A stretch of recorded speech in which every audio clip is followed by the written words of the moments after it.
Hi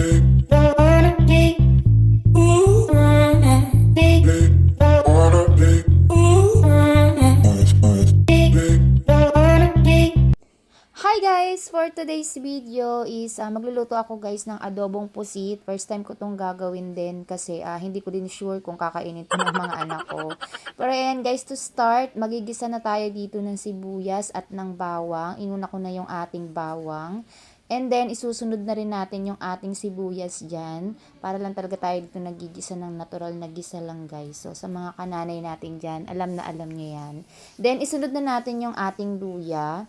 Ayan, palabasin ko lang guys yung aroma ng ating mga sangkap like ng sibuyas at ng ating bawang para talaga amoy na amoy natin yan. So, gisa-gisa lang natin yan guys hanggang maging translucent na yung ating sibuyas. Then, pwede na natin ilagay yung ating kamatis. Yes guys, naglalagay po ako ng kamatis.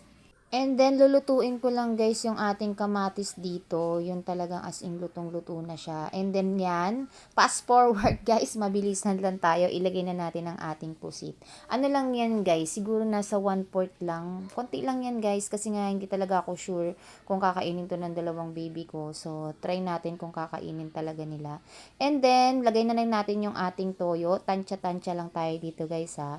Then, maglalagay din tayo sa kanya ng oyster sauce. Ayan, yung sarsaya guys na oyster sauce ang ginagamit ko. And then, ilagay na rin natin yung ating paminta. Ayan, maraming paminta. Masarap yan guys. Then, ang ating magic. Alam nyo na yan kung anong magic man yan guys. So, tansyameter lang guys yung ginagawa ko dito. Syempre, lutong bahay lang naman tayo. So, nasa preference nyo na yan kung anong gusto nyong lasa nung niluluto nyo. Kung medyo naaalatan kayo o dagdagan nyo ng tubig, ganyan. Nasa sa inyo yan. And then dito guys, maglalagay na ako dito ng kalamansi. Kalamansi guys yung nilagay ko instead of suka.